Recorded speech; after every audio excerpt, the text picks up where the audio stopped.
Hello commerce के मेरे होनहार छात्रों, स्वागत है आपका आपके अपने YouTube channel Sharma ji commerce वाले में। आज की इस वीडियो में हम लोग कवर करने वाले हैं अपना chapter number 5 of micro economics, that is theory of demand. बेटा इस टॉपिक को वन गो में, वन शॉट में बहुत ही शानदार तरीके से रियल लाइफ एग्जांपल के साथ पढ़ने वाले हैं। तो कॉपी पेन लेके तैयार हो जाओ और मेरे साथ साथ साथ पूरा चैप्टर वन गो में कंप्लीट कर दो। चलिए बेटा शुरू करते हैं।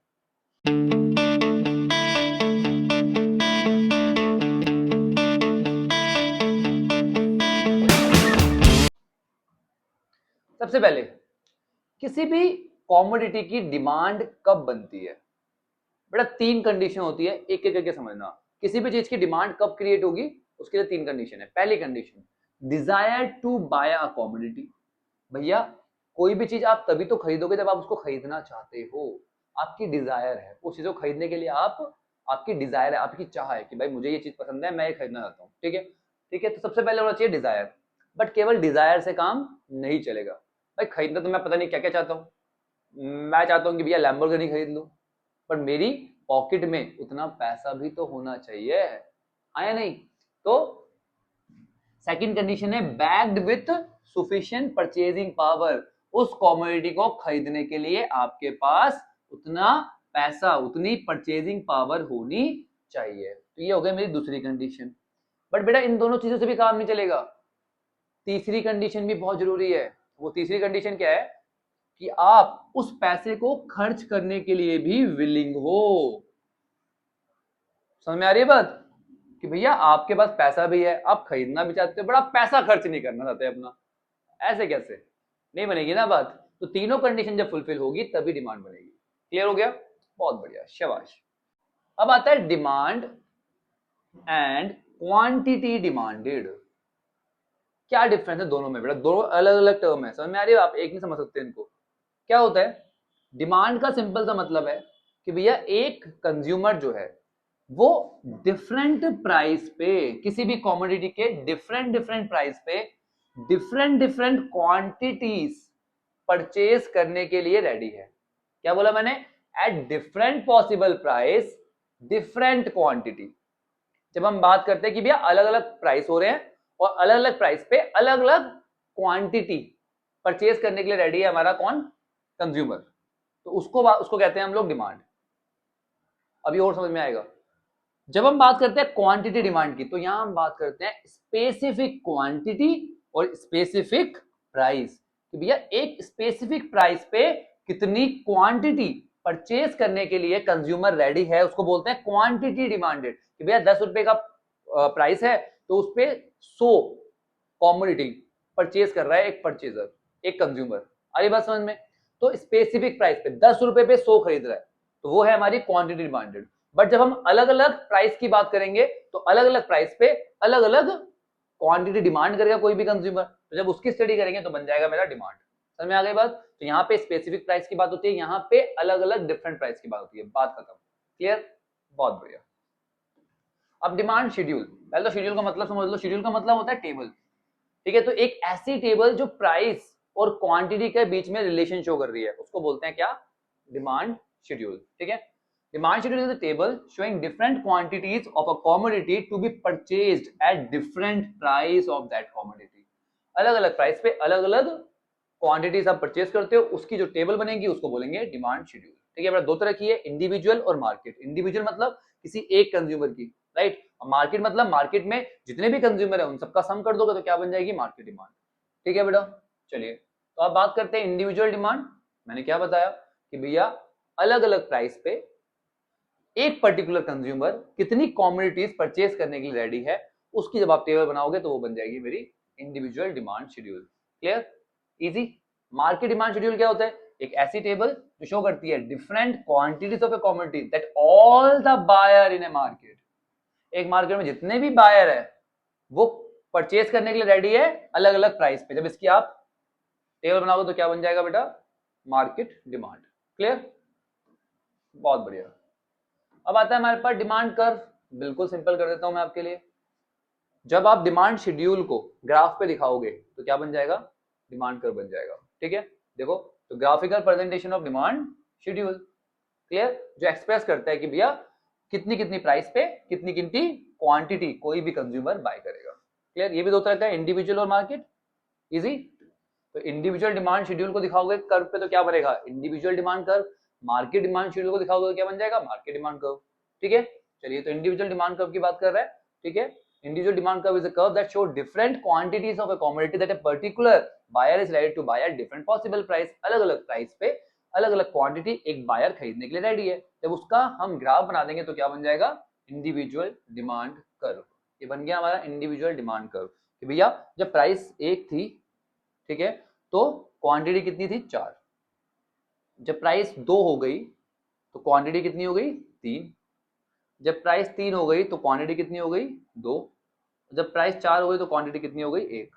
तो जब मैंने इसको पूरे के पूरे को ग्राफ पे इंडिकेट कर दिया, ये चारों पॉइंट को मैंने मिला दिया, तो ये बन गया मेरा इंडिविजुअल डिमांड कर्व। इजी है मेरे पास मार्केट डिमांड कर्व। तो जब आप मार्केट डिमांड शेड्यूल को ग्राफ पे दिखाओगे तो क्या बन जाएगा? मार्केट डिमांड कर्व हो जाएगा। और सिंपल करता हूँ, तो मार्केट में जितने भी कंज्यूमर है उन सबकी डिमांड को ऐड करो और अलग अलग पॉसिबल प्राइस पे आप उसको इंडिकेट कर दो। कहां पर? ग्राफ पे। तो क्या बन गया? Market demand curve. देखो जरा, यहां पर हमारे पास हमने मार्केट में 2 कंज्यूमर लिए हैं, ए और बी। ठीक है बेटा, तो ध्यान समझना। तो प्राइस ऑफ एक्स, ठीक है, quantity of A, quantity of B और मार्केट की जो क्वांटिटी है। ठीक है, मैं समझाने के लिए आपको ऐसे लिख लिया। तो प्राइस ऑफ एक्स, प्राइस कितना है बेटा? 1 2 3 4, 1 2 3 और 4। ठीक है, तो ए कितना कंज्यूम कर रहा है? जब प्राइस 1 था तो कितना था? 4, फिर 3, फिर 2, फिर 1। तो 4 फिर 3 फिर 2 फिर 1। ठीक है, ये किसका शेड्यूल बन गया? आपका इंडिविजुअल का। ठीक है, कौन सा? ए। ये ए का शेड्यूल बन गया। अब बी का देखते हैं। जब एक प्राइस था तो बी कर रहा था 5 4 5 4 3 2, इसने करिए 5 4 3 2। ठीक है, अब अगर मुझे मार्केट की बात करनी है तो मैं मार्केट में जाऊंगा, 2 ही कंज्यूमर है, दोनों की डिमांड को ऐड कर दूंगा। ऐड कर दिया, 4 + 5 9 हो गया, 3 और 4 7 हो गया, 5 और 3। अब मैं इसको और हमारे प्राइस को किस पे दिखा दूंगा? ग्राफ पे दिखा दूंगा। तो वो बन जाएगा मेरा मार्केट डिमांड कर्व। देखो, जब प्राइस 1 था तो डिमांड कितनी थी? 9। प्राइस 2 हुआ तो डिमांड 7 हो गई। प्राइस 3 हुआ तो कितनी हो गई? 5। प्राइस 4 हुआ तो कितनी हो गई? 3। जब सभी पॉइंट्स को मिला दिया तो मेरा बन गया मार्केट डिमांड कर्व। ठीक है बेटा, चलिए अब बात करते हैं स्लोप ऑफ डिमांड कर्व। आपने देखा कि डिमांड कर्व कैसा बन रहा है? स्लोप डाउनवर्ड, ऊपर से नीचे की तरफ बन रहा है। क्यों बन रहा है भैया? क्योंकि नेगेटिव रिलेशन है किसके बीच में? प्राइस ऑफ एक्स और क्वांटिटी ऑफ एक्स। प्राइस और क्वांटिटी के बीच में नेगेटिव रिलेशन है। प्राइस के बढ़ने से क्वांटिटी कम होती है, प्राइस के कम होने से क्वांटिटी बढ़ जाती है। तो इनके बीच में नेगेटिव रिलेशन है, इसलिए हमारा ये स्लोप डाउनवर्ड है। ठीक है जी, चलिए तो ये हमारा स्लोप शो कर रहा है बेटा, प्राइस में चेंज और क्वांटिटी में चेंज, स्लोप्स डाउनवर्ड। चलिए अब आता है डिमांड फंक्शन। बेटा डिमांड फंक्शन का क्या मतलब होता है? बेटा बहुत सारे ऐसे फैक्टर्स होते हैं जो किसी भी कमोडिटी के डिमांड को इफेक्ट करते हैं। केवल प्राइस ही एक फैक्टर नहीं है, प्राइस के अलावा भी बहुत सारे फैक्टर्स है। ठीक है, जब उनके साथ हम रिलेशन निकालते हैं किसका? हमारे क्वांटिटी डिमांड का, तो उसको बोलते हैं हम डिमांड फंक्शन। ठीक है, demand function show the relationship between the demand for a commodity and its various determinants. जो बाकी डिटरमिनेंट्स है जो डिमांड को इफेक्ट करते हैं, उनके बीच में हम रिलेशन निकालते हैं तो बन जाता है डिमांड फंक्शन। ठीक है बेटा, ये भी दो तरह का है, इंडिविजुअल और मार्केट। ठीक है, तो पहले बात करते हैं इंडिविजुअल डिमांड फंक्शन की। इंडिविजुअल डिमांड फंक्शन में क्या होता है? The function of price of x, कि भाई प्राइस के चेंज होने से डिमांड पे क्या फर्क पड़ता है। प्राइस ऑफ रिलेटेड गुड्स, ये आर है, जो रिलेटेड गुड्स होते हैं आगे बताऊंगा, उनके प्राइस चेंज होने से क्वांटिटी पे क्या फर्क पड़ता है। वाई मतलब इनकम, इनकम के चेंज होने से क्या फर्क पड़ता है। टी फॉर टेस्ट, जो कंज्यूमर का टेस्ट और प्रेफरेंस है, उसके चेंज होने से हमारी क्वांटिटी पे क्या फर्क पड़ेगा। और साथ में ई फॉर एक्सपेक्टेशन, कि भैया आने वाले टाइम में प्राइस बढ़ने वाला है या प्राइस घटने वाला है, तो उसका हमारी क्वांटिटी पर, क्वांटिटी डिमांडेड पे आज क्या इफेक्ट पड़ेगा। तो एक एक करके हम सबको समझते हैं। चलिए तो पहले बात करते हैं प्राइस की। तो आपको पता है प्राइस के बढ़ने से क्वांटिटी कम होती है, प्राइस के कम होने से क्वांटिटी बढ़ जाती है। तो कैसा रिलेशन है? नेगेटिव रिलेशन है, ये हमने पहले ही देख लिया है। अब देखते हैं हम लोग प्राइस ऑफ रिलेटेड गुड्स। पहले दो तरह के रिलेटेड गुड्स है, एक है सब्स्टिट्यूट गुड्स और दूसरा है कॉम्प्लीमेंट्री गुड्स। पहले दोनों को ध्यान से समझ लो। सब्स्टिट्यूट का मतलब क्या होता है? जो एक की जगह दूसरा इस्तेमाल हो जाता है। चाय की जगह आप कॉफी पी लेते हो, हाँ या नहीं? कहीं आप घूमने जाते हो तो क्या बोलता है, चाय या कॉफी, है ना, बोलते हैं ना। तो एक की जगह जो दूसरा इस्तेमाल होता है, एक का वैकल्पिक प्रयोग है दूसरा, मतलब अगर ये नहीं तो ये सही, ठीक है, उसे बोलते हैं क्या, सब्स्टिट्यूट गुड्स। समझ में आ गई बात? दूसरा आता है कॉम्प्लीमेंट्री गुड्स। कॉम्प्लीमेंट्री का मतलब ही क्या होता है कि साथ साथ में चलेंगे, एक दूसरे का कॉम्प्लीमेंट है, पूरक है, उसे कंप्लीट करता है वो। जैसे पेन और इंक, आया नहीं, मार्कर और इंक होता है ना। अब सिंपल सी बात है, अगर मार्कर की सेल ज्यादा होगी तो इंक भी तो बिकेगी, क्योंकि बिना इंक के मार्कर किसी काम का नहीं है, आया नहीं, और बिना मार्कर के इंक किसी काम की नहीं, दोनों तो ये कॉम्प्लीमेंट्री है। समझ में आ गया, कंसेप्ट समझ में आ गया। अब देखते हैं क्या रिलेशन है, ठीक है। मान लो सब्स्टिट्यूट गुड्स की बात कर रहे हैं, हम लोगों का जो गुड है वो है टी, हम जो है वो टी बना रहे हैं, ठीक है, टी सेल करते हैं। अब कॉफी की जो प्राइस थी वो बढ़ गई। अगर कॉफी की प्राइस बढ़ती है तो लोग कॉफी छोड़ छोड़ के किसको कंज्यूम करेंगे, टी को, हाँ या नहीं, मानते हो ये बात? तो कॉफी के प्राइस बढ़ने से टी की जो क्वांटिटी है वो बढ़ जाएगी, और कॉफी का अगर प्राइस कम हो गया तो कॉफी सस्ती हो गई, अब लोग चाय की जगह कॉफी पीना शुरू करेंगे, तो हमारी टी की जो क्वांटिटी है वो कम हो जाएगी। तो कैसा रिलेशन हो गया भैया, पॉजिटिव रिलेशन। कैसा रिलेशन हो गया, पॉजिटिव रिलेशन। कोई डाउट, समझ में आ गया, बहुत बढ़िया। अब बात करते हैं कॉम्प्लीमेंट्री गुड्स की। कॉम्प्लीमेंट्री गुड्स ले लो, पेन और इंक, पेन या मार्कर, ठीक है। चलो, अगर हमारा गुड है पेन, ठीक है, अगर इंक की प्राइस जो है वो कम हो जाती है, इंक की प्राइस कम होती है तो लोग इंक खरीदेंगे, इंक डालेंगे किसमें भैया, मार्कर में, तो मार्कर तो चाहिए ना इंक डालने के लिए, समझो मेरी बात को। तो क्या होगा भैया, हमारी जो क्वांटिटी है वो क्या हो जाएगी, बढ़ जाएगी, किसकी, पेन की। और यही अगर इंक की प्राइस बढ़ जाती है, इंक महंगी हो जाती है, तो अब मार्कर से लिखना महंगा पड़ेगा, तो लोग मार्कर का भी सब्स्टिट्यूट ढूंढने लग जाएंगे, तो हमारे पेन और मार्कर की जो क्वांटिटी है वो क्या हो जाएगी, कम हो जाएगी। समझ में आ गई बात? तो यहाँ पे कैसा रिलेशन हो गया, नेगेटिव रिलेशन हो गया, ठीक है। चलो एक बार फटाफट रीड कर लेते हैं। सब्स्टिट्यूट गुड्स वो गुड्स होते हैं जो एक दूसरे की जगह पर इस्तेमाल किए जा सकते हैं। कॉम्प्लीमेंट्री गुड्स वो होते हैं जो हमेशा साथ में ही यूज टुगेदर, साथ में ही यूज किए जाते हैं हमारी वांट को सेटिस्फाई करने के लिए। ये कॉम्पिटिटिव डिमांड होती है इनकी, इनकी जॉइंट डिमांड मिलके होती है इनकी डिमांड, ठीक है। यहाँ पॉजिटिव रिलेशन होता है, यहाँ पर नेगेटिव रिलेशन, मैंने आपको समझा दिया, ठीक है। ये हमारा एग्जाम्पल हो गया, कोई डाउट? चलिए अब आता है इनकम ऑफ अ कंज्यूमर। बड़ा सिंपल सी बात है, जैसे जैसे इनकम बढ़ती है वैसे वैसे डिमांड भी बढ़ती है, बट यहाँ पे एक लूप होल आ गया, यहाँ पे एक ट्विस्ट आ गया। क्या ट्विस्ट आ गया भैया, दो तरह के गुड्स होते हैं, ध्यान समझना। एक होते हैं नॉर्मल गुड्स जो आप नॉर्मली यूज करते हो, एक होते हैं इंफीरियर गुड्स, ठीक है। कौन से होते हैं, इंफीरियर। इंफीरियर गुड्स क्या होते हैं बेटा, ये वो गुड्स होते हैं जिनकी क्वालिटी बहुत घटिया होती है, घटिया क्वालिटी के जो सामान होते हैं वो होते हैं इंफीरियर गुड्स। एग्जांपल दूं, जो पब्लिक डिस्ट्रीब्यूशन सिस्टम में राशन के चावल मिलते हैं, गेहूं मिलते हैं, ये बहुत ही घटिया क्वालिटी के होते हैं, ये लोगों को कंज्यूम करने पड़ते हैं, क्यों, क्योंकि वो बहुत, उनकी इनकम बहुत कम है, सिंपल सी बात है, इसलिए उनको कंज्यूम करने पड़ रहे हैं, ठीक है। तो समझो नॉर्मल गुड्स का सिंपल सा कंसेप्ट है कि भैया इनकम अगर बढ़ेगी तो क्वांटिटी भी बढ़ेगी, इनकम घटेगी तो क्वांटिटी भी घटेगी, सिंपल कंसेप्ट है। पॉजिटिव रिलेशन है नॉर्मल गुड्स का इनकम के साथ, ठीक है। बट इंफीरियर गुड्स का ऐसा नहीं है।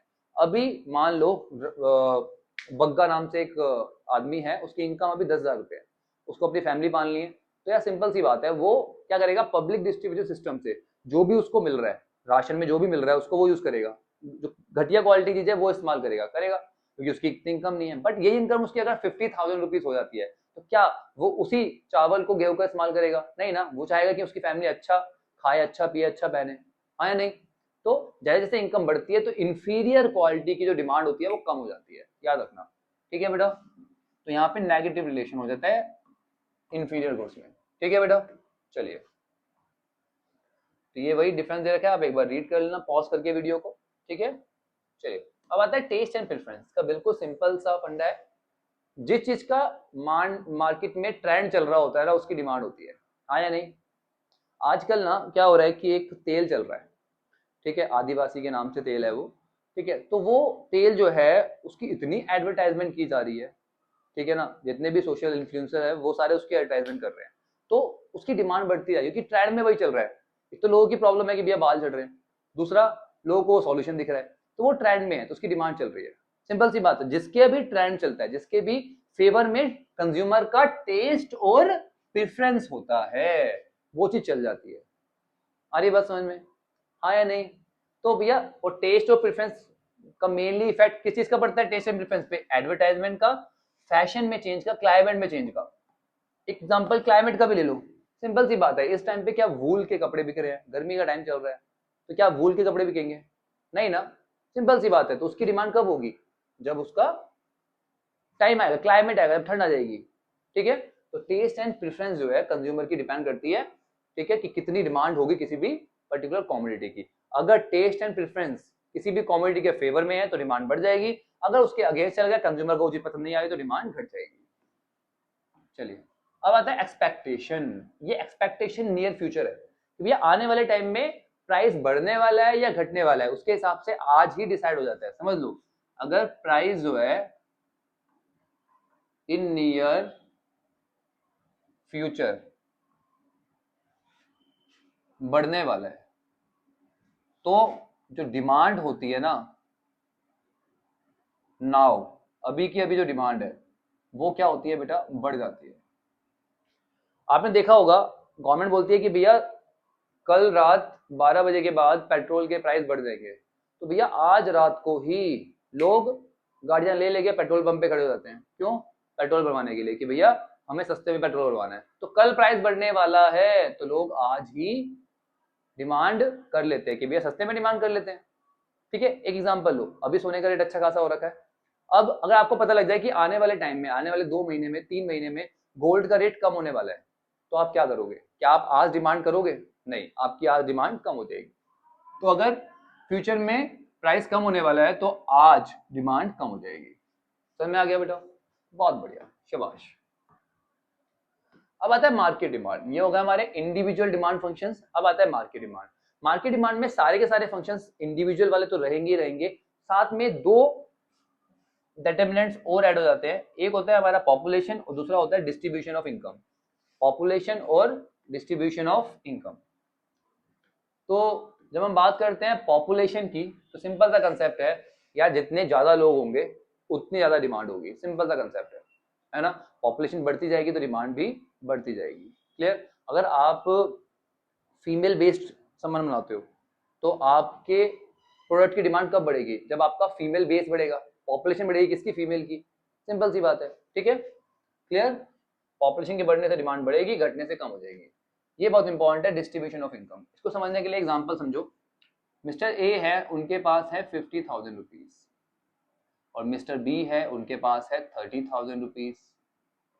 ठीक है, मार्केट में एक प्रोडक्ट है जिसका प्राइस है मान लो 40,000 रुपए। ठीक है, तो कौन खरीद पाएगा इस 40,000 वाले प्रोडक्ट को? मिस्टर ए तो खरीद लेंगे, बट मिस्टर बी नहीं खरीद पाएंगे। क्यों? क्योंकि इनके पास इतना पैसा ही नहीं है। ठीक है, बट अगर क्या हो, अगर मैं दोनों को इनकम को ऐड कर दूं, ऐड करने पे कितना आ जाएगा? 50 + 30 80,000 डिवाइड बाय 2 कितना आ गया दोनों के पास? 40,000। 40,000 रुपया आ गया। अब कौन खरीद पाएगा? दोनों के पास 40 है, तो अब ए भी खरीद पाएगा और बी भी खरीद पाएगा। आया नहीं? तो इस तरीके से जब इनकम का इक्वल डिस्ट्रीब्यूशन हो जाता है तो सभी लोग अफोर्ड कर पाते हैं उस पर्टिकुलर कमोडिटी को, जिसकी वजह से डिमांड बढ़ जाती है। समझ गए? बहुत बढ़िया, शाबाश। तो इसलिए हमेशा गवर्नमेंट जो है वो फोकस करती है इक्विटेबल डिस्ट्रीब्यूशन पे। ठीक है, चलिए अब आता है law of demand. Law of demand कुछ नहीं बोलता, वही बताता है जो आपने अभी तक पढ़ा है कि भैया प्राइस और क्वांटिटी डिमांडेड में कैसा रिलेशन है? नेगेटिव रिलेशन है। प्राइस के बढ़ने से डिमांड कम होती है, प्राइस के कम होने से डिमांड बढ़ जाती है। But when other thing remain constant, दोबारा बोल रहा हूं, when other thing remain constant, जब बाकी सभी चीजें कांस्टेंट रहती है तब ऐसा होता है। ठीक है, क्योंकि अगर बाकी फैक्टर्स में चेंज होगा, बाकी फंक्शंस जो डिटरमिनेंट्स हमने पीछे पढ़े हैं उनमें चेंज होगा, तो प्राइस के बढ़ने घटने से भी हमारी क्वांटिटी पे असर नहीं पड़ेगा, हमारा demand, law of demand fail हो जाएगा। समझ में आ गई बात बेटा? ध्यान रखना इस बात को। क्लियर? बहुत बढ़िया, शाबाश। अब अजम्पशन क्या है? मैंने आपको पहले ही बता दिया। हम पहले ही मान के चलते हैं जब भी हम लॉ ऑफ डिमांड पढ़ते हैं कि भैया सारी चीजें जो है कांस्टेंट है। सारी चीजें में क्या क्या पढ़ा था हमने? भैया टेस्ट और प्रेफरेंस कंज्यूमर का कांस्टेंट है, और इनकम में कोई चेंज नहीं आ रहा, जो रिलेटेड गुड्स थे सब्स्टिट्यूट और कॉम्प्लीमेंट्री गुड्स उनका प्राइस बिल्कुल सेम है। अरे बस समझ में, कंज्यूमर जो है वो कुछ भी एक्सपेक्ट नहीं कर रहा कि आने वाले टाइम में फ्यूचर में कुछ भी चेंज होने वाला है प्राइस में। तो जब ये सारी चीजें कांस्टेंट होगी तभी हमारा लॉ ऑफ डिमांड अप्लाई होगा, तभी प्राइस के बढ़ने से क्वांटिटी कम होगी और प्राइस से कम होने से क्वांटिटी बढ़ जाएगी। अच्छा, तो ये डिमांड कर्व जो होता है वो बेटा स्लोप डाउनवर्ड होता है स्लोप डाउनवर्ड। अभी क्यों होता है स्लोप डाउनवर्ड, से कौन कौन से रीजन है जरा समझ लो, बहुत ही इंपॉर्टेंट क्वेश्चन एग्जाम में बार बार आ रहा है। ठीक है, पहला रीजन है इसका law of diminishing marginal utility. Law of diminishing marginal utility याद है आप लोगों को, मैं चैप्टर नंबर 2 में पढ़ाया था। तो बेटा क्या होता है law of diminishing marginal utility, कि जैसे जैसे आप किसी भी कॉमोडिटी की यूनिट्स को कंज्यूम करते जाते हो, ठीक है, तो हर एक एडिशनल यूनिट से जो आपको यूटिलिटी मिलती है वो क्या होती है, कम हो जाती है। आई बात समझ में, उसको बोलते हैं law of diminishing marginal utility. According to this law, as a consumption of a commodity increase, marginal utility derived from the each successive unit goes on diminishing। Simple सी बात है, आप कंजप्शन बढ़ाते जा रहे हो, आपको सेटिस्फेक्शन कम मिल रही है, तो भैया आप पैसा भी तो कम ही देना चाहोगे, क्या उतना ही पैसा देते रहोगे अगर सेटिस्फेक्शन कम मिल रही है तो? नहीं ना, तो यही बात होती है बस। ठीक है, तो कंज्यूमर जो होता है हमेशा कम पे करना आता है, इसीलिए प्राइस कम होने से डिमांड बढ़ जाती है। अगला इनकम इफेक्ट, सिंपल सी बात है बेटा, जब इनकम किसी भी बायर की बढ़ती है घटती है, ठीक है, तो उसका इफेक्ट क्या पड़ता है हमारे पास, क्वांटिटी पे पड़ता है। यहाँ पे हम रियल इनकम की बात कर रहे हैं, समझो मेरी बात को। अगर पहले ना एक कंज्यूमर जो है वो 10 रुपए प्राइस थी, प्राइस ऑफ एक्स कितना था, 10 था, ठीक है, तो वो अपनी जो इनकम थी वो 100 रुपए खर्च करता था, मतलब वो कितना लेता था, वो अप्रोक्सीमेटली 10 प्रोडक्ट जो है वो उसके परचेज करता था। ठीक है, अप्रोक्सीमेटली क्या डिवाइड कर दिया, 10 प्रोडक्ट्स आ गया। ठीक है, तो अगर ये प्राइस अब 8 रुपए हो गई, तो अब ये जो हमारा कंज्यूमर है उसकी जो रियल इनकम है वो बढ़ गई, अब वो 100 रुपए में ज्यादा सामान खरीद पाएगा, है नहीं? तो डिमांड अपने आप बढ़ जाएगी, तो इसकी रियल इनकम बढ़ गई यहाँ पे, क्योंकि प्राइस कम हो गया, और प्राइस के बढ़ने से कंज्यूमर की रियल इनकम जो है वो कम हो जाती है। ठीक है बेटा, चलिए अब आता है सब्स्टिट्यूट इफेक्ट। सब्स्टिट्यूट इफेक्ट क्या बताया मैंने आपको, एक की जगह जो दूसरा गुड्स हम यूज कर पाते हैं उसको बोलते हैं उसका सब्स्टिट्यूट। ठीक है, substitute effect refers substitution of one commodity for the other when it become relatively cheaper. भाई एक सामान जो अगर सस्ता हो गया, मैंने अपने प्राइस की गुड जो है वो कम कर दी, मैं चाय का प्रोडक्शन कर रहा हूँ, ठीक है, मैंने चाय की प्राइस कम कर दी, सिंपल सी बात है, और कॉफी के प्राइस वहीं की वहीं है, तो उसके कंपैरिजन में मेरा जो चाय है वो क्या हो गई, सस्ती हो गई, तो इसीलिए मेरे चाय की डिमांड भी बढ़ जाएगी। अरे बस समझ में। चलो अगला आता है साइज ऑफ कंज्यूमर। भैया कंज्यूमर बढ़ेंगे तो डिमांड तो बढ़नी है। अगला डिफरेंट यूज, एक पर्टिकुलर प्रोडक्ट है, लेट्स टेक एन एग्जांपल कि भैया मिल्क है, मिल्क के कितने सारे यूज होते हैं, चाय में दूध की तरह कंज्यूम करते हैं, दही, मक्खन, बटर, ये आपका सब चीजें होती है, ठीक है ना, आई बात समझ में। तो ये अलग अलग यूज में आप मिल्क को लेते हो, तो जितने ज्यादा यूज उतनी ज्यादा डिमांड, तो हल्की सी भी प्राइस कम होगा ना तो लोग अलग अलग चीजों में उसका यूज करना शुरू कर देते हैं, और इसका वाइस वर्सा भी होता है। चलिए अब आता है एक्सेप्शंस, कहां कहां पर लॉ ऑफ डिमांड अप्लाई नहीं होता। बेटा 3 कंडीशंस है जहां पे हमारा लॉ ऑफ डिमांड अप्लाई नहीं होता, ध्यान समझना। पहला आता है आर्टिकल ऑफ डिस्टिंक्शन। बेटा ये वो आर्टिकल्स होते हैं जो दिखावे के लिए है, शो ऑफ के लिए है, सिंपल वर्ड में समझा रहा हूं मैं आपको। देखो गोल्ड हो गया, प्लैटिनम हो गया, ठीक है, एंटिक जो गाड़ियां होती है, ठीक है ना, वो सब चीजें, उन सब की प्राइस बहुत ज्यादा है, इसीलिए उनकी डिमांड है। अगर उनकी प्राइस कम होती तो उनकी डिमांड नहीं होती। अगर गोल्ड आपका परचून की दुकान पे बिकने लगे पैकेटों में डाल डाल के, तो उसकी कोई वैल्यू नहीं रहेगी। गोल्ड की वैल्यू इसलिए क्योंकि वो बहुत महंगा है, लोगों को दिखावे में काम आता है। अरे बस समझ में, क्लियर। तो certain goods are article of social distinction, जो सोसाइटी को दिखाने के लिए किया जाता है। This goods are demanded only because of their price are very high. इन गुड्स की डिमांड ही इसलिए क्योंकि उनके प्राइस बहुत ज्यादा है। इफ देयर प्राइस फॉल, अगर इनके प्राइस कम होते हैं तो वो आर्टिकल ऑफ डिस्टिंक्शन नहीं कंसीडर होंगे। डिस्टिंक्शन समझ रहे हो ना यहाँ पे, कि भैया ये सोसाइटी को 2 अलग अलग ग्रुप में बांटता है, रिच और पुअर, ठीक है, तो दिखावे के लिए होता है ये, clear. Griffin goods, Griffin goods कौन से होते हैं, ये हाईली इंफीरियर गुड्स होते हैं बेटा, हाईली इंफीरियर गुड्स, इनके प्राइस में बढ़ने या घटने से कोई फर्क नहीं पड़ता। मैंने राशन का चावल का एग्जांपल दिया था, ये बहुत ही घटिया क्वालिटी के गुड्स होते हैं। तो भैया अगर लोगों की इनकम बढ़ रही है, ठीक है, और उस पॉइंट ऑफ टाइम पे आप राशन के चावल जो पहले 8 रुपए किलो मिल रहे थे, आप उसे अगर 5 रुपए किलो कर दोगे ना तब भी उसकी डिमांड में कोई फर्क नहीं पड़ेगा, क्योंकि उसे वही लोग खरीदेंगे जो जिनकी इनकम कम है, जो पहले भी खरीद रहे थे उसे। अरे बस समझ में। तो हाईली इंफीरियर गुड्स पर प्राइस के बढ़ने घटने का कोई फर्क नहीं पड़ता, क्योंकि वो ऑलरेडी बहुत सस्ते होते हैं। अगला, इरेशनल जजमेंट। ये इरेशनल जजमेंट क्या होता है बेटा? हम लोग ना प्राइस से कभी कभी उसकी क्वालिटी का अंदाजा लगा लेते हैं, यार इसकी प्राइस कम है तो घटिया क्वालिटी की चीज होगी, बेकार होगी ये तो, जबकि वो चीज अच्छी होती है, क्वालिटी भी अच्छी होती है और प्राइस भी कम होती है, तो प्राइस कम है तो डिमांड होनी चाहिए ना। बट हमने क्या करा, गलत जजमेंट कर ली कि यार ये घटिया क्वालिटी का होगा, मैं नहीं खरीद रहा, ठीक है, जिसकी वजह से डिमांड नहीं हो पाती उस प्रोडक्ट की। समझ में आ गया बेटा? बहुत बढ़िया। अब demand curve slope upward when the law of demand fail. जब लॉ ऑफ डिमांड नहीं लगेगा तो क्या होगा, ये स्लोप्स अपवर्ड हो जाएगा। वैसे कैसा होता है, डाउनवर्ड होता है, बट अगर लॉ ऑफ डिमांड फेल हो रहा है तो ये स्लोप्स अपवर्ड होती है। तो change in quantity demanded and change in demand. बेटा इस कंसेप्ट को मैं पहले आपको समझा देता हूँ लिख के, ठीक है, ध्यान से समझना बेटा। तो यहाँ पे ना हमारे पास दो चीजें आती है, एक आता है हमारे पास मूवमेंट और एक आता है हमारे पास शिफ्ट। पहले तो ये मूवमेंट होती है किसकी वजह से, ये होती है प्राइस में चेंज होने की वजह से, ठीक है बेटा, प्राइस की वजह से होती है। और जो जितने भी अदर फैक्टर होते हैं वो सारे के सारे क्या होते हैं, कांस्टेंट।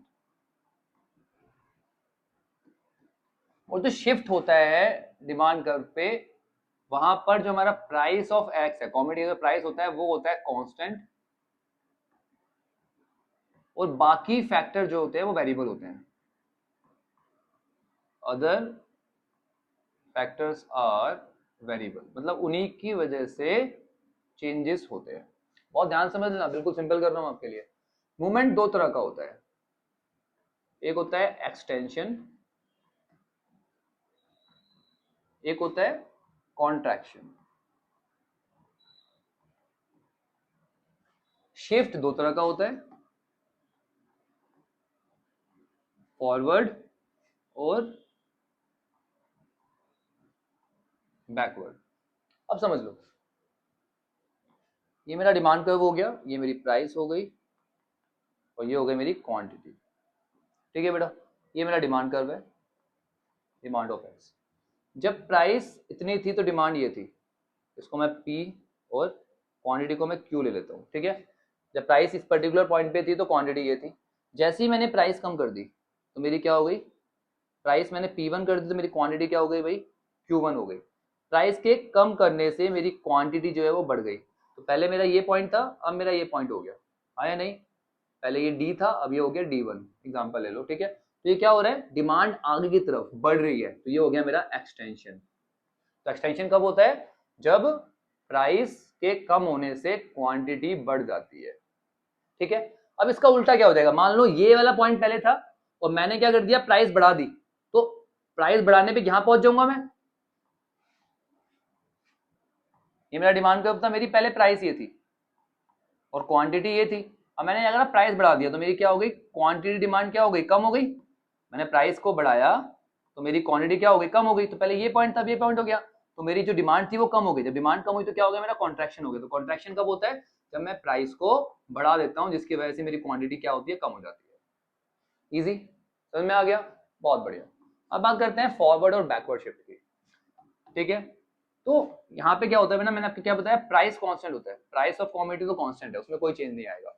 तो यहाँ पे हमारी जो है डिमांड जो है वो, डिमांड का मेरा ये बन रहा है, ठीक है। इसको मैं डी ले लेता हूँ केवल, जिससे आपको समझ में आ पाए। मैंने केवल डी ले लिया इसको, ठीक है बेटा, कोई डाउट? चलो अब एक एग्जांपल लेते हैं, बाकी फैक्टर में से कोई भी एग्जांपल ले लिया, आगे सब सारे फैक्टर समझाऊंगा मैं आपको। अभी मैं एक एग्जांपल ले रहा हूँ केवल इनकम।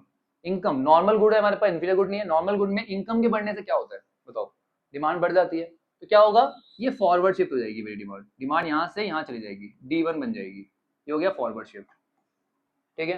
अगर मेरा इनकम कम हो जाती है तो क्या होगा बेटा, बैकवर्ड शिफ्ट हो जाएगी पीछे की तरफ, ये D से D2 पे पहुंच जाएगी, बस बात खत्म। ये मेरा कंसेप्ट है, ठीक है। लोगों ने बहुत कॉम्प्लिकेटेड बना रखा है, आप लोगों को बिल्कुल सिंपल रखना है। बहुत बढ़िया, चलिए, तो ये मूवमेंट हो गया, ये शिफ्ट मैंने आपको सब समझा दिया। एक्सटेंशन कंट्रैक्शन किसकी वजह से होता है भाई? कॉन्ट्रैक्शन, ठीक है, प्राइस की वजह से। किसकी वजह से भैया? अपने प्राइस की वजह से। बाकी सारी चीजें क्या रहती है? कांस्टेंट रहती है, ठीक है, ध्यान रखना इस बात को, ठीक है बेटा। चलो, इंक्रीज और डिक्रीज किसकी वजह से होता है? देखो, अदर फैक्टर्स की वजह से। यहाँ पे अपना जो प्राइस होता है वो क्या रहता है? कांस्टेंट रहता है, ठीक है। तो ये मूवमेंट और शिफ्ट में डिफरेंस आ गया, ठीक है। देख लो एक बार, मूवमेंट जो होता है वो उस सिचुएशन में होता है जहां पर हमारी प्राइस जो है वो चेंज होती है, चेंज इन ऑन प्राइस। यहाँ पे अदर फैक्टर से होता है, ठीक है बेटा। अदर डिटरमिनेंट्स यहाँ पे क्या रहते हैं? कांस्टेंट रहते हैं। यहाँ पे अदर डिटरमिनेंट जो है वो वेरिएबल रहते हैं, ठीक है बेटा। यहाँ पर मूवमेंट जो होती है वो इस तरह से ऊपर नीचे होती है ना, ऊपर नीचे, उसी उसी ग्राफ पे। यहाँ पे वो पूरा का पूरा शिफ्ट हो जाता है आगे या पीछे। आपको कुछ करने की जरूरत नहीं, सब समझा दिया मैंने आपको ये, ठीक है। एक बार रीड कर लेना बस, बिल्कुल दिमाग में सेट है आपके। इंक्रीज, कॉन्ट्रैक्शन और डिक्रीज में क्या फर्क है? कॉन्ट्रैक्शन प्राइस की वजह से हो रहा है, जब प्राइस बढ़ रहा है तो डिमांड कम हो रही है। डिक्रीज कब हो रहा है? जब प्राइस तो कांस्टेंट है, बाकी फैक्टर्स की वजह से। जैसे इनकम कम हो गई तो क्या हो गया? बैकवर्ड शिफ्ट हो गया, वो डिक्रीज है। वही पॉइंट बता रखा है, ठीक है बेटा। अब आता है बेटा हमारे पास क्रॉस प्राइस इफेक्ट्स, कि भैया बाकी रिलेटेड गुड्स के प्राइस में चेंज होने से हमारी कमोडिटी पे क्या फर्क पड़ता है। मैंने आपको पहले ही समझा दिया था कि भैया सब्स्टिट्यूट गुड्स के केस में अगर सब्स्टिट्यूट गुड्स के प्राइस बढ़ रहे हैं तो हमारे गुड्स की क्वांटिटी बढ़ जाएगी, उसके प्राइस कम हो रहे हैं तो हमारे गुड्स की क्वांटिटी कम हो जाएगी, मतलब पॉजिटिव रिलेशन है। और कॉम्प्लीमेंट्री गुड्स में होता है नेगेटिव रिलेशन, ठीक है ना। इंक के प्राइस बढ़ रहे हैं तो पेन की डिमांड कम होगी, इंक के प्राइस कम हो रहे हैं तो पेन की डिमांड बढ़ जाएगी। मैंने आपको पहले समझा रखा है, ठीक है। बस देख लो फटाफट एक बार, ठीक है, कि भैया कॉम्प्लीमेंट्री जो गुड्स था हमारा, उसके जो है वो प्राइस जो है वो बढ़ गए तो हमारे कमोडिटी की डिमांड क्या हो गई? बढ़ गई। तो क्या हो गया? फॉरवर्ड शिफ्ट हो गया, ठीक है ना, ठीक है बेटा। Increase in the price of substitute goods, substitute goods की प्राइस अगर बढ़ती है तो हमारे कमोडिटी की जो क्वांटिटी डिमांडेड है वो बढ़ जाती है, कि पॉजिटिव रिलेशन है। कम होगी तो कम हो जाएगी। तो अगर सब्स्टिट्यूट गुड्स का प्राइस बढ़ रहा है तो फॉरवर्ड शिफ्ट, कम हो रहा है तो हमारी गुड्स का डिमांड जो है वो बैकवर्ड शिफ्ट। इजी, ठीक है। कम हो गई प्राइस तो बैकवर्ड शिफ्ट हो गया। चलिए, कॉम्प्लीमेंट्री गुड्स का कैसा है? अगर कॉम्प्लीमेंट्री गुड्स की प्राइस बढ़ रही है तो हमारी डिमांड कम हो जाएगी, ठीक है, तो बैकवर्ड शिफ्ट हो जाएगा। अगर प्राइस बढ़ रही है तो बैकवर्ड शिफ्ट हो गया। कार और पेट्रोल का एग्जांपल ले रखा है, ठीक है, कि भैया पेट्रोल के प्राइस अगर बढ़ गए तो कार की डिमांड कम होगी तो बैकवर्ड शिफ्ट हो जाएगा। अब आता है हमारे पास relationship between the income and the demand. Income और डिमांड के बीच में क्या रिलेशन है? मैं आपको पहले समझाया है। अगर हमारे नॉर्मल गुड्स हैं, ठीक है, तो इनकम के बढ़ने से क्वांटिटी बढ़ेगी, इनकम के कम होने से क्वांटिटी कम हो जाएगी। मतलब अगर इनकम बढ़ रही है तो फॉरवर्ड शिफ्ट हो जाएगा और इनकम कम हो रही है तो बैकवर्ड शिफ्ट हो जाएगा, ठीक है। बट इंफीरियर गुड्स में उल्टा होता है, जो हमारे इंफीरियर गुड्स है उसमें उल्टा होता है। वहां पे अगर इनकम बढ़ती है तो क्वांटिटी डिमांडेड कम हो जाता है, इनकम कम होती है तो बढ़ जाता है, ठीक है। वहां पे उल्टा नेगेटिव रिलेशन होता है, ठीक है बेटा, क्लियर। नॉर्मल गुड्स का इनकम बढ़ रही है तो फॉरवर्ड शिफ्ट, इनकम कम हो रही है तो बैकवर्ड शिफ्ट, ठीक है। इंफीरियर गुड्स का इनकम कम हो रही है तो फॉरवर्ड शिफ्ट, इनकम बढ़ रही है तो बैकवर्ड शिफ्ट, नेगेटिव रिलेशन, ठीक है। Impact of taste and preference मैंने आपको बताया था। अगर आपका टेस्ट और प्रेफरेंस कंज्यूमर का आपके गुड्स के फेवर में है तो फॉरवर्ड शिफ्ट डिमांड बढ़ जाएगी, अगर फेवर में नहीं है तो बैकवर्ड शिफ्ट डिमांड कम हो जाएगी, ठीक है। इंडिविजुअल लाइक डिसलाइक के ऊपर डिपेंड करता है, या टेस्ट और फैशन क्या चल रहा है, ठीक है, उसके ऊपर डिपेंड करता है, और क्लाइमेट कंडीशन के ऊपर डिपेंड करता है। सिंपल सी बात, स्वेटर तो सर्दी में ही बिकेंगे ना, जब सर्दी आएगी उसकी डिमांड बढ़ना शुरू हो जाएगी, ठीक है बेटा। कोई डाउट? फेवरेबल और अनफेवरेबल चेंज होता है टेस्ट और प्रेफरेंस में। अगर फेवरेबल होगा तो डिमांड बढ़ जाएगी, फॉरवर्ड शिफ्ट, अनफेवरेबल होगा तो बैकवर्ड शिफ्ट, ठीक है बेटा, clear. So that's it with our video. I hope सभी कंसेप्ट पूरी तरह से क्लियर हो गए हैं। फिर भी कोई डाउट है तो कमेंट सेक्शन खुला हुआ है, अपने भाई को बताओ, मैं आपके डाउट्स रिजॉल्व कर दूंगा। बिल्कुल टेंशन मत लो, अकाउंट्स, इकोनॉमिक्स और बिजनेस स्टडीज के लिए आपका भाई अवेलेबल है हमेशा। सब कुछ कराऊंगा, A to Z कराऊंगा। चलिए, अगर चैनल को अभी तक सब्सक्राइब नहीं किया है तो प्लीज सब्सक्राइब कर लो, अपने दोस्तों के साथ भी इस चैनल को शेयर कर दो, क्योंकि आपका शेयर और आपका सब्सक्राइब और आपके लाइक्स और कमेंट्स ही हमें मोटिवेट करते हैं और ज्यादा मेहनत करने के लिए। चलिए बेटा, मिलते हैं नेक्स्ट वीडियो में, तब तक के लिए take care, bye bye, study hard.